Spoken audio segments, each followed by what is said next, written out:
సైన్యానాం నిహంతామరుతత్వజ. నా పేరు హనుమ. నేను యుద్ధంలో వేరుగా ఆయుధములను వాడనం. శిలాభిస్తు ప్రహరత పాదపైశ్చ సహస్రశ అర్ధయిత్వా పురీం లంకాం అభివజ్యత మైథిలీం. నా అరికాళ్ల కింద పెట్టి ఎంతమంది రాక్షసులైనా తొక్కేస్తాను. నా పిడిగుద్దులతో గుద్ది చంపేస్తాను. పెద్ద పెద్ద చెట్లని పెకలించి కొన్ని వేల చెట్లతో కొడతాను. పెద్ద పెద్ద రాళ్లు తీసి కొడతాను. నాకు వేరుగా ఆయుధం అక్కర్లేదు. 1000 మంది రావణాసురులు ఈ భుజాదండం కింద ఒక కీటకం కొట్టి చంపేస్తాను.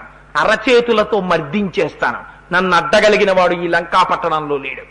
నా రావణ సహస్రం మే యుద్ధే ప్రతిఫలం భవేత్. శిలాభిస్తు ప్రహరత పదపైశ్చ సహస్రశ అర్ధయిత్వా పురీం లంకాం అభివజ్యచ మైథిలీం. ఈ లంకా పట్టణాన్ని పీడించేస్తాను. ఇవాళ నేను ఒక నిర్ణయానికి వచ్చేశాను. సీతమ్మ తల్లికి నమస్కారం చేస్తాను. సమృద్ధార్థోగమిష్యామి విశతాం సర్వరక్షసాం.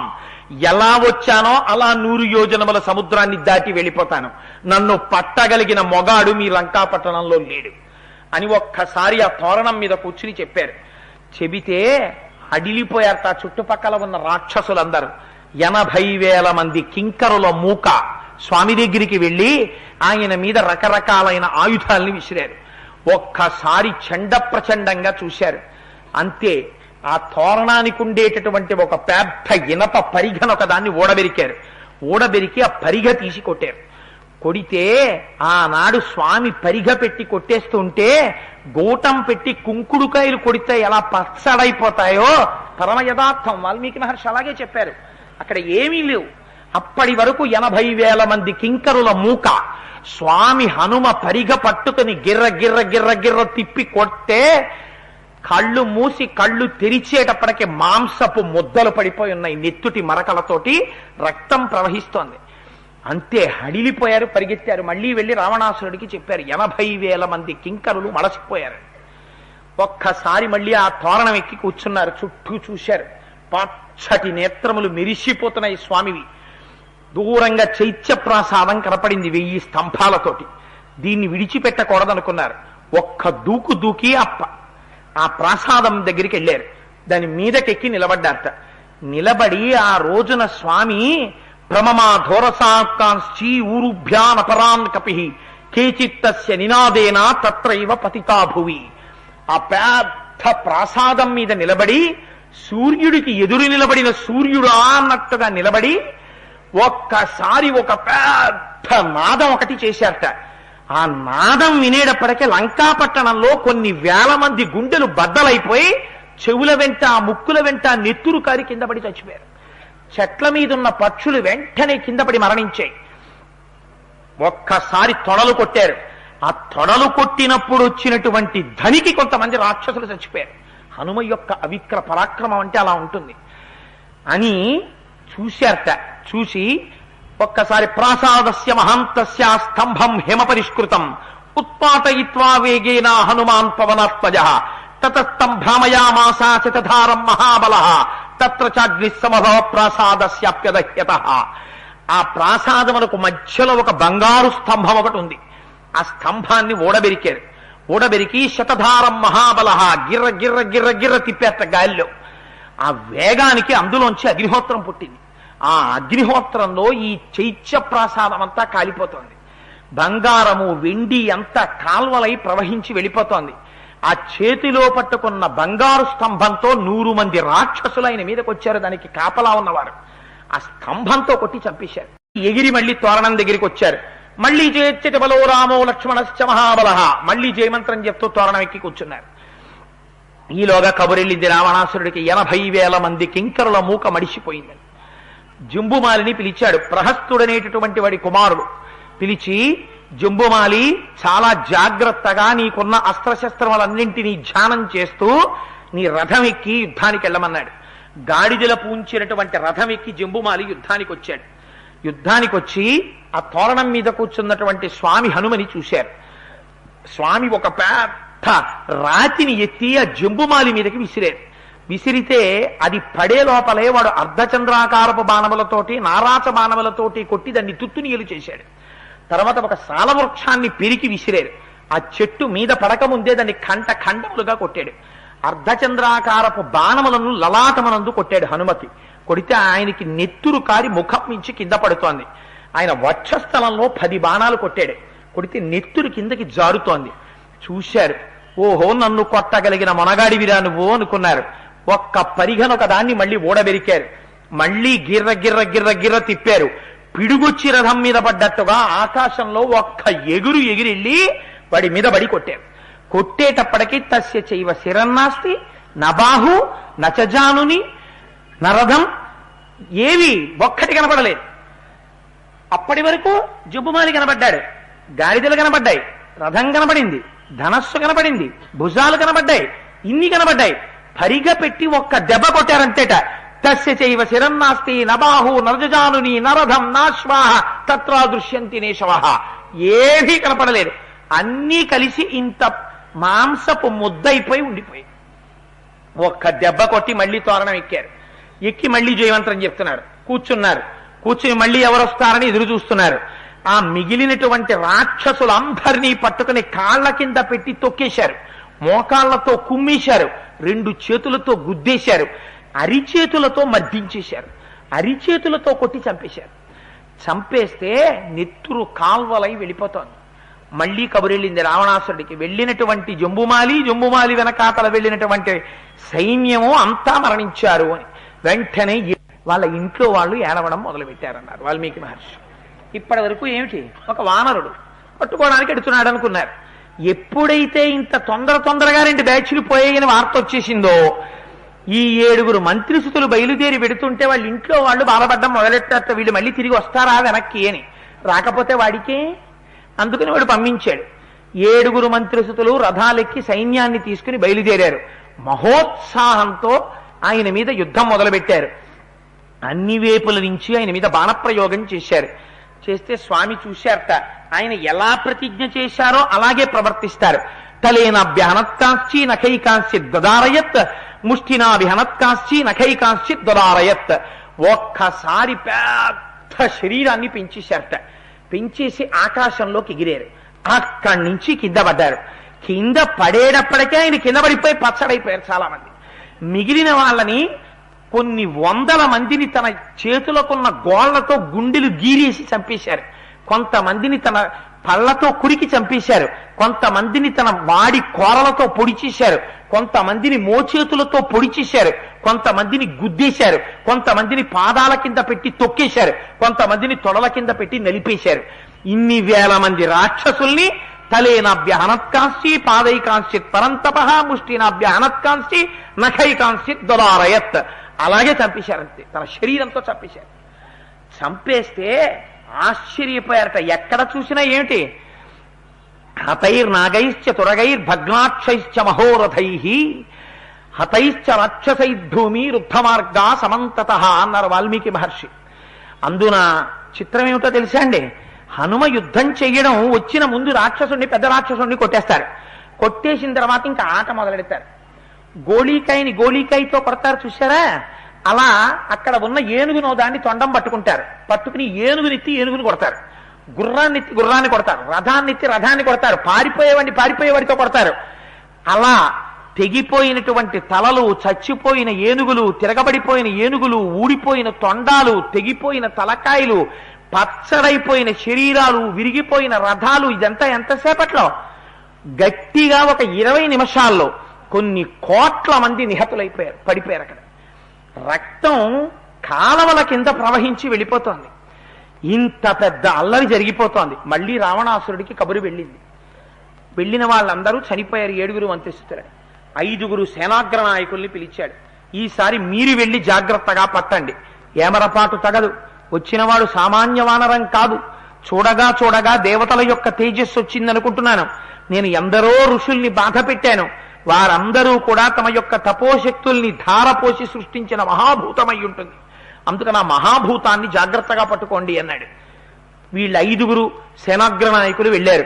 స విరూపాక్ష యూపాక్షౌ దుర్ధరం చైవనాయకం ప్రగసం భాసకర్ణంచ పంచసేనాగ్ర నాయకాన్. విరూపాక్ష యూపాక్ష దుర్ధర ప్రగస భాసకర్ణులని 5 వాళ్ళు. 5 రథం ఎక్కి వెళ్ళారు. వెళ్లి స్వామితో యుద్ధం మొదలుపెట్టారు. 5 వేపుల నుంచి ముట్టడించారు. అందులో దుర్ధరుడు అన్నవాడు స్వామికి కోపం తెప్పించాడు. ఎందుకని అంటే స్వామికి అదో సరదా, యుద్ధం చేస్తూ ఉంటారు, కాసేపు వినోదిస్తూ ఉంటారు. 3 ఇనుప బాణములు కొట్టాడు వాడు ఆయన లలాటంలోకి. కొడితే ఆ 3 ఇనుప బాణాలు వెళ్ళి ఆయన తలలో గుచ్చుకున్నాయి. గుచ్చుకుని నెత్తురు కారుతోంది. చూశారట. ఇంత అల్లరి చేస్తావురా నువ్వు అనుకున్నారు. ఒక్కసారి ఆకాశంలోకి ఎగిరిపోయారు. ఎగిరిపోయి అక్కడ శరీరాన్ని పెంచారు. ఆ ఆకాశంలోకి ఎగిరిపోయాడని ఇలా చూస్తున్నారు వాళ్ళు. అంతే, శరీరం పెంచి ఢబేరని కింద పడిపోయారు. ఆ పడిపోవడం ఎవడు బాణాలు కొట్టాడో వాడు రథం మీదకి వచ్చి పడిపోయారు. తత సముదితాస్తాస్తం రథం భగ్నాక్షకూబరం విహాయన్యపదద్భవో దుర్ధరం చైవ రాక్షసం. పడిపోగానే ఆయన కింద రథం ఉండిపోయిందిట. రథం పచ్చడైపోయింది, ధనస్సు పచ్చడైపోయింది, గుర్రాలు పచ్చడైపోయాయి. కడుపుకి ఏదో అలా అన్నం తింటూ బాగా నవ్వేసి గబాల ముందుకు పడిపోయాం అనుకోండి, అన్నం పొట్టకట్టుకున్నట్టు ఆ మాంసం అంతా అంటుకున్నట్టు తీసిలా దులిపోతలు పడేశారు. ఆ పైనుంచి కింద పడిపోతే ఆ రాక్షసుడి రథంతో సహా ఆయన కింద పడి నలిగిపోయింది. చూశారట ఇంకొక 2 మీదకొస్తున్నారు. ససాల వృక్షమాసాద్య సముత్పాట చ వానర తావుభౌ రాక్షస వీరౌ జఘాన పవనాత్మయ. ఇంకో 2 వస్తున్నారు. 5గురిలో దుర్ధరుడు మరణించిన తరువాత ఒక పెద్ద మద్ది చెట్టును ఒక దాన్ని పెకలించారు. చేత్తో పట్టుకుని గిర్ర గిర్ర గిర్ర గిర్ర తిప్పి కొట్టారు 2ని.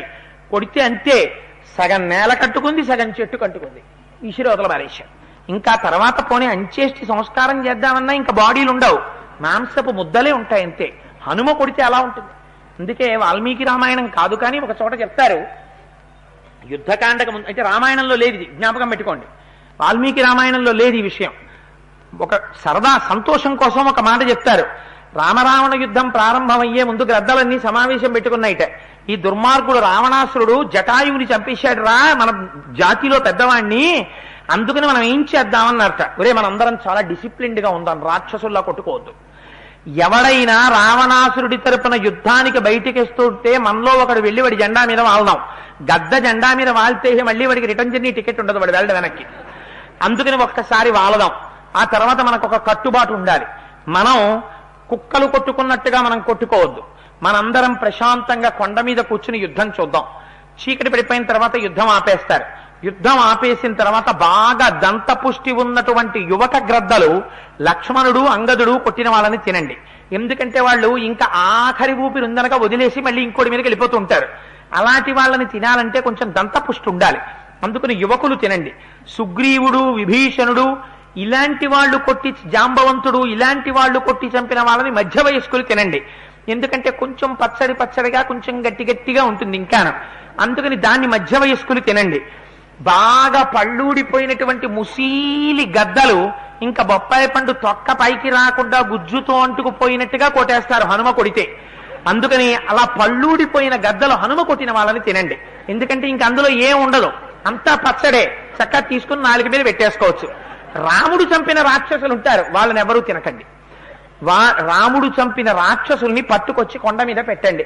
రాత్రి అంతా అయిపోయిన తర్వాత పడుకోబోయే ముందు కళ్ళకద్దుకుని అందరం నోట్లో వేసుకుందాం ప్రసాదం అని గ్రద్దలు ఆనాడు తీర్మానం చేసుకున్నాయిట. వాల్మీకి రామాయణం మాత్రం కాదు మహాప్రభు ఇది.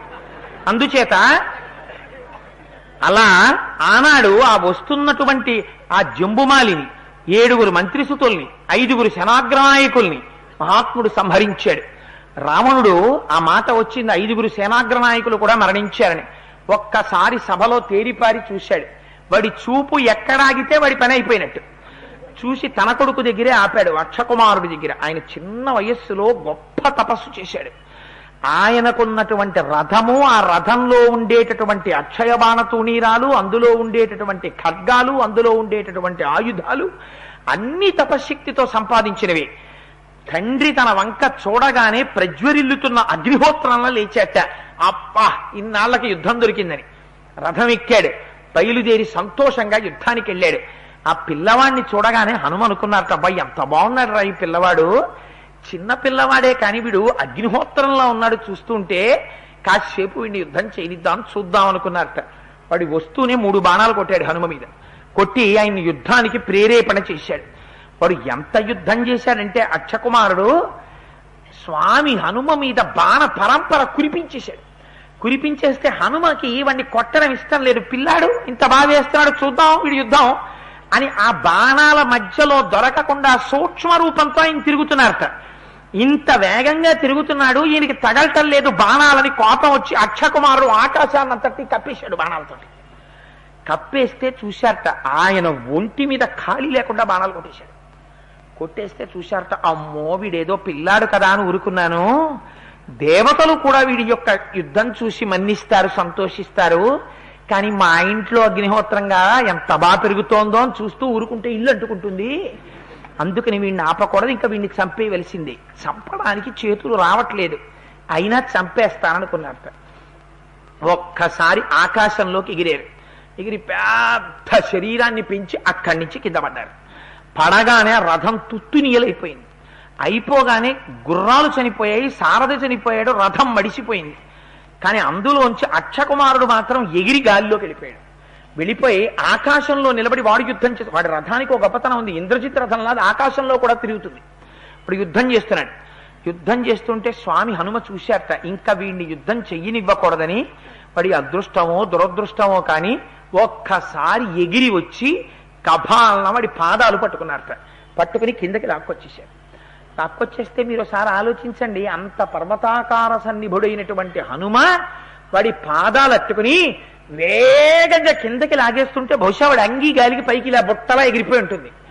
వాడిని ఇలా కిందకి లాక్కొచ్చేసి వాడు కోదండం కాని కత్తి కాని పట్టుకోవడానికి వీలు లేకుండా, చిన్నప్పుడు పిల్లలను ఆట ఆడిస్తుంటారు, చేతులు పట్టుకుని తండ్రి గిరగిర తిప్పి నించో పెడతాడు. వాడికి కళ్ళు తిరిగి నిలబడలేక ఇలా ఇలా అయిపోతుంటే కొడుకుని పట్టుకుని సంతోషిస్తుంటాడు తండ్రి.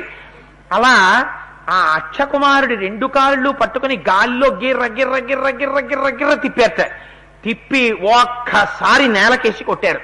సభగ్న బాహూరుకటి శిరోధర క్షరన్న సృజ్నిర్మథితాస్తిలోచన సభగ్న బంధ ప్రవికీర్ణ బంధనో హతక్షితౌ వాయుసుతేన రాక్షస.